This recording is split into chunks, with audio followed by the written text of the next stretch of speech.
और एक और बहुत इंपॉर्टेंट क्वेश्चन इथेनॉल को लेके। ठीक है, E5 से स्टार्ट हुआ था, ठीक है, E20 पहुंचा, E85 पहुंचा, अब E100 की बात कर रहे हैं।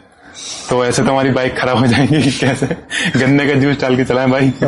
तो ये चीज होता है ना कि आपने अभी मणिपुर का भी केस सुना होगा। मणिपुर में आपने देखा है कि पूरा एनवायरमेंट ही खराब हो गया। इनिशियली एक्सपेरिमेंट बेसिस पे शुरू हुआ, 5% मिलाना, और फिर धीरे धीरे 20 हुआ, अभी 85 भी लॉन्च हो गया है, 100 की बात हो रही है।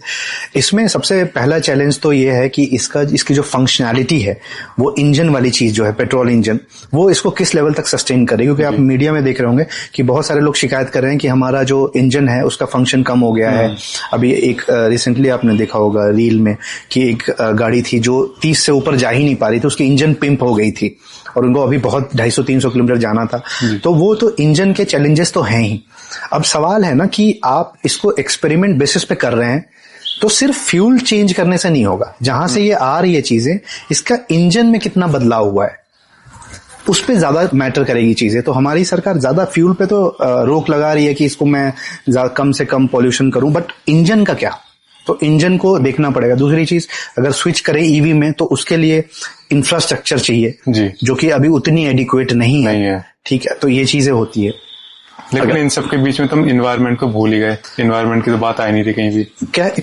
कह तो रहे हैं ये इन्वायरमेंट के लिए ही क्रिएट की जा रही है, बट मुझे ऐसा लगता है कि अभी थोड़ा इस पे इंफ्रा पे काम करना पड़ेगा, टेक्नोलॉजी पे काम करना पड़ेगा, तभी इन्वायरमेंट प्रोटेक्ट होता हुआ दिखेगा। ओके, तो सर एंड करने से पहले एक बहुत इंपॉर्टेंट क्वेश्चन जो मुझे लगता है कि इंडिया में भी इतना ज्यादा चल नहीं रहा, एआई को लेके। ठीक है, मतलब इंडिया में भी लोग इतने अवेयर नहीं है जितने फॉरेन में, जैसे आप देख रहे हो।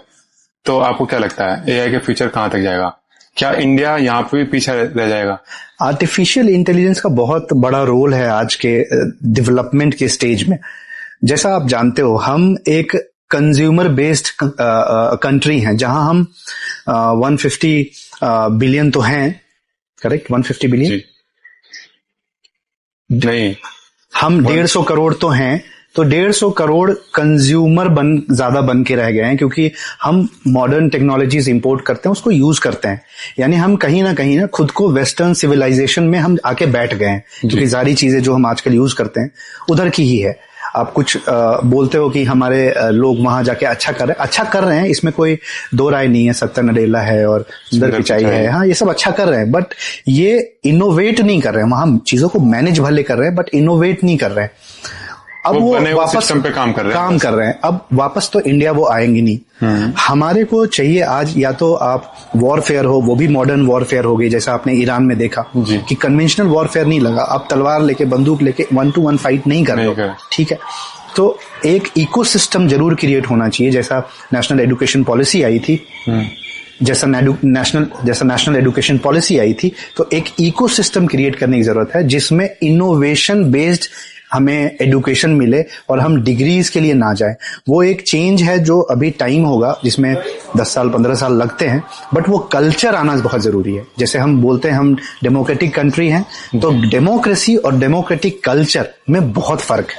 तो वो जो इनोवेटिव कल्चर है, जिसमें हमें ये सोचना नहीं पड़े कि हम अपने लाइवलीहुड के लिए क्या करेंगे, बट दिल से काम करेंगे। हमारा मन है इस फील्ड में कुछ बनाने का, चाहे उसमें 10 साल भी लगे, हम बनाएंगे, क्योंकि 10वें साल में कुछ जो बना वो बिल्कुल गेम चेंजर होगा, सिर्फ हमारे लिए नहीं, हमारे देश के लिए।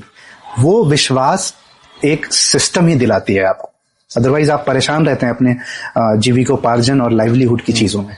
तो उसके लिए एक पूरा सिस्टम चाहिए इनोवेशन